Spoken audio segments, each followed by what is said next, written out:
Hello and welcome back to the Podcast English Learning Show. I'm Emily, and joining me as always is Paul. We're truly excited to be here with you today. It's always such a joy to help you unlock new ways to learn and speak English. Before we dive into today's exciting conversation, we'd love it if you could take a moment to like this episode, share it with your friends, and of course, subscribe to the Podcast English Learning channel if you haven't already. Your support means everything to us. Thank you so much. Now let's get into it, because today's topic is incredibly important. We're talking about how to train both your mouth and your mind to speak in English. Sounds powerful, right? Paul, what are your thoughts on this? Oh, Emily, this topic is so close to my heart. It's something we get asked about all the time. People often tell me, Paul, I can understand English. I can read it. I can listen. But when I try to speak, I just can't. Yes. And that's such a common struggle. People understand songs, movies, even advanced vocabulary. But when it's time to speak, it feels like everything just freezes. Why does that happen, Paul? You know what, Emily?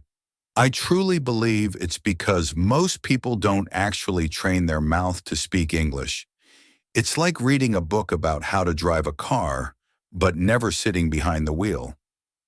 Your brain might understand all the theory, but your body, it hasn't done it. Exactly. Your brain knows what to say. The words are all there, but when it's time to speak out loud, your mouth feels stuck. Yes, stuck, or even shy, or just slow to respond. You see, our mouths are used to speaking our native language. That's what we've done our entire lives. So when we switch to English, it's not just about thinking differently, it's about physically moving our mouth in new ways. That's a great point, Paul. Our mouths are like muscles, not like your arms, but they still need training, just like going to the gym. You don't get strong arms by thinking about lifting weights, right? You've got to do the reps, again and again. And no, going to the gym once won't give you big muscles. It takes time and consistency. The same rule applies to your mouth when speaking English. You need to train it to form the sounds, to flow with the words.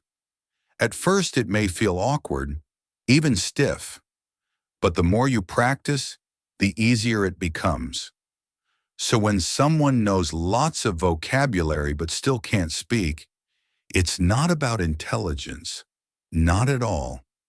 It's just that their mouth hasn't had the training yet. It's almost a physical thing, isn't it? Absolutely, it really is. You know, Emily, it's not a matter of being smart or not. It's really about something called muscle memory. Your mouth needs to memorize how English feels, how the sounds are shaped, how they flow. It's about making those sounds feel natural and automatic, just like your native language. That actually makes a lot of sense. So how can someone start building this muscle memory, Paul? Is there a specific method you recommend? Absolutely. One of my all-time favorite techniques, and honestly, one of the most effective, is something called shadowing. Shadowing? I've heard of it, but what exactly does it involve? Well, just like a shadow follows you, you become the shadow of a native English speaker. Here's how it works. You listen to someone speaking English, maybe in a podcast or a YouTube video, and you repeat what they say either at the same time or just a second after. Ah, so you're kind of echoing them? Exactly. But not just the words. You copy their pronunciation, their intonation, and their rhythm, like you're an actor trying to play their role. It's not just repeating, it's about feeling the way they speak. That honestly sounds fun. So I can just play a video and say, "Hello, how are you today?" Right after the speaker, trying to match them perfectly? That's exactly the idea. And here's the most important part. Don't stop. Even if you don't catch every single word, just keep repeating. Why? Because the goal isn't perfection. It's about training your mouth to feel comfortable with English sounds and patterns. That's a genius approach, and I love that it sharpens both listening and speaking at once. You're tuning in carefully, then speaking out loud with purpose. Exactly. And the best way to begin is with short, simple sentences. There are tons of beginner-friendly videos online you can use for this. But here's the key. Imitate. Don't just read, mirror how it's said. Which brings us to another super helpful method. Right after shadowing, what else can you do? Repeating simple phrases daily is a total game changer. Absolutely. Think of it like stretching before a workout. In the morning or during a break, take a minute to say a few easy English phrases. And no, they don't need to be complex. Simple is powerful when you're unlocking your voice.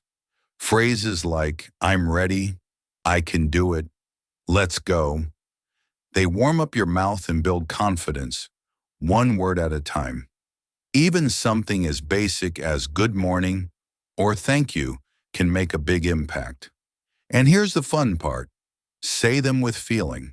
If you're excited, say, I'm ready, with a bright, happy voice. If you're tired, say the same phrase in a quieter, lower tone. It helps your mouth practice, yes, but it also teaches you to connect emotion with language. That's a brilliant insight, Emily. The more often you repeat these simple phrases, the more natural they become. Eventually, they just flow, like lyrics from a song. At first, you need to read them, but after a while, you sing without thinking. Those phrases become a part of your English rhythm, your daily habit. And once you've mastered the easy ones, you can level up to longer sentences, slowly but surely. Now, this next tip might sound a little unusual, but it's incredibly effective. Speak out loud, even when you're alone. Seriously, this one's a favorite of mine. Sure, if you talk to yourself in the middle of the supermarket, people might raise an eyebrow. But at home, your space is your English training zone. Don't be shy. Talk to yourself freely. Describe your day. I am making coffee now. It smells amazing. I need a cup, or your chores. I need to clean today. First the kitchen, then the bedroom. Even just label what's around you. This is a book. It is read. It's on the table. The best part? You don't need a partner. You are your own best English coach. And here's the truth, Emily. You really don't need anyone else to get started. You are your own best English partner. No one's watching. No one is judging. So when you talk to yourself, you're free to make noise in English, mistakes and all. And that's the whole point. Just let the words out. Your goal is to get your mouth familiar with English sounds, not to be perfect. Exactly. And the magic? The more you speak out loud, the more natural it feels. And your brain starts connecting words with actions, images, and real-world objects. It's incredibly effective. So we've talked about training the mouth. But what about the mind? Great question. How do we even begin to think in English? It sounds intimidating, doesn't it? It might seem that way, but honestly, it's a gradual process. You don't have to start with deep thoughts like, what is the purpose of life? No, definitely not. Start with the basics. See a glass of water? Think, water. Feel hungry? Think, I'm hungry. Feel cold? Tell yourself, it's cold. So instead of translating in your head from your first language, you're learning to go directly to English, right? Exactly. That's the shift. You might not know every single word, and that's totally fine. Just use the words you do know. Little by little, your brain will begin forming short, natural English phrases like, I need to buy groceries. It's a sunny day. That's a game changer. So many learners get stuck because they're constantly translating, and that slows everything down, right? But when you think in English, it boosts your fluency. It's like building a superhighway in your brain, a fast, direct path for your thoughts to turn into speech. Love that visual. A superhighway for ideas. Start small. Think in single words, then simple phrases. Don't stress about being perfect. You don't need to be. Just try. Exactly. Every little step counts. And you'll actually feel your brain adapting, shifting into English more naturally. So now we're training the mouth and the mind. What else can we do to make English feel like part of our everyday life? Oh, this part is exciting. You've got to stop treating English like a subject in school and start treating it like a lifestyle, right? So instead of forcing yourself to study for one long hour, why not sneak English into the little pockets of your day? There are so many easy ways. Use language learning apps for just a few minutes while you're on the bus or waiting in line. Watch short videos, maybe a simple cartoon or a beginner news segment. Even with English subtitles, you'll absorb pronunciation and vocabulary. Absolutely. And don't forget about audio. Put on some English music, listen to short stories, or tune into a podcast. Like this one. Yes, exactly like podcast English learning. Listen to us while you cook, clean, walk the dog, whatever you're doing. The more you surround yourself with English, the more your progress will accelerate. That's called immersion. Even if you don't live in an English-speaking country, you can still build your own English world at home. Switch your phone to English. Read simple news articles in English. Look at English memes. Memes. That's such a creative idea. It's fun, right? You don't even realize you're studying, but you're learning how real people use the language. That's the beauty of it. When English is all around you, your brain starts to absorb it effortlessly through sight, sound, and thought. And guess what? It makes everything faster. Your listening improves. Your speaking becomes smoother. Your confidence rises. Which brings us to a critical point, one that applies to every kind of learning, but especially to language. Yes, it's time to talk about something absolutely essential. Consistency. You know, Emily, I think a big reason people get discouraged is because they believe they need to study for 2 full hours every single day to improve. And let's be real, for most of us, that's just not sustainable. You start strong, but then life gets busy. You miss a day, and before you know it, you've stopped completely. But here's the truth. What if instead of aiming for 2 hours, you simply practice for 5 minutes a day? That's the real secret. 5 focused minutes, done consistently, can be more powerful than 5 hours once a month. Exactly. It's just like going to the gym. Would you rather lift weights for 5 minutes every day or spend 5 exhausting hours once in a while and then skip the rest of the month? Those small daily efforts, they build habits, and habits become skills. Your mouth starts to remember the sounds. Your brain stays in that English thinking mode. It becomes a natural, continuous process. And even better, it doesn't feel overwhelming anymore. You'll say to yourself, oh, all I need to do today is 5 minutes of English. And sometimes you enjoy it so much that 5 minutes becomes 10 or even 15. That happens all the time. The important thing is to never break the chain. Keep the streak alive. one small step each day. You build momentum, you build confidence, and you're telling your brain, hey, this matters. English is important. We show up for it every single day. That's such a powerful mindset, Paul. And it brings us to something I deeply believe in, something every learner needs to hear. It's about celebrating your voice. Yes, this is one of my favorite parts of the journey, Emily. Your voice in English, the way you sound, is valuable. It's your voice. It's part of you. But so many people wait. They think, my English isn't good enough. My accent isn't right. And they delay speaking until they believe they're perfect. But here's the truth. You don't become good by waiting. You become good by starting. You don't wait for your accent to disappear. You learn to speak with it, grow with it, and own it. Your unique accent, your personal style, they're not mistakes. They are a reflection of your background, your story, and that is something to be proud of. The true goal here is not to sound like a native speaker from a specific country.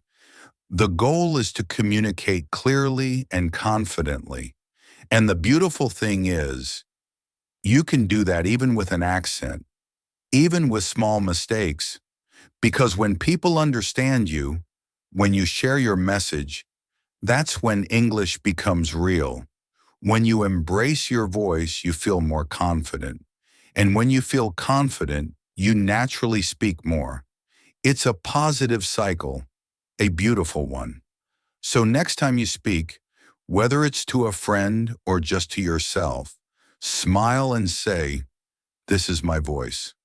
I am speaking English. And now let's bring it all together with one final, powerful idea. One that ties everything we've talked about into a single truth. Your brain will follow your mouth. Wow, that's a bold statement, Emily. Can you explain what that really means? Absolutely. You see, most people believe they need to know everything perfectly in their minds before they're ready to speak. But in reality, it works the other way around. You mean, when we start speaking, our brain actually learns faster? Yes, exactly. When you use your mouth, when you form the sounds, when you build sentences, your brain becomes actively involved in the learning process. You're no longer just receiving English, you're producing it. So speaking doesn't just show what you've learned, it actually helps you learn more. That's incredible. So speaking is not the end of learning, it's the heart of it. Exactly. Fluency is born in action, not in silence. Reading, listening, and studying are all valuable. But speaking? Speaking is when the language becomes real in your brain. So even if it's hard at first, even if you hesitate, push through it. Because the moment you start speaking, your brain says, oh, we're doing this. I need to catch up. It's like a team effort between your mouth and mind. Your brain goes, all right, you're speaking English. I'll bring the words. I'll find the grammar. I'll help you pronounce them right. And that's when learning becomes alive. Your thoughts, your voice, your confidence, all connected. That's honestly inspiring. So don't wait until your brain feels ready. Start speaking, and it will become ready along the way. Exactly. The more you speak, the more natural it feels. And soon your brain won't just understand English, it will think and respond in it. It's a beautiful transformation. Emily, this has been such an amazing session. I really hope our listeners feel more empowered to train both their mouth and mind. Me too, Paul, because with practice and consistency, anyone can do this. Yes, you absolutely can. And don't forget, if you enjoyed this episode, please subscribe to Podcast English Learning and share this with a friend who's also learning English. And hey, leave us a comment below. Tell us, what's one simple English phrase you'll start repeating every day? We'd love to hear from you. Thank you so much for joining us today. Until next time, keep smiling, keep speaking, and always remember, your voice matters.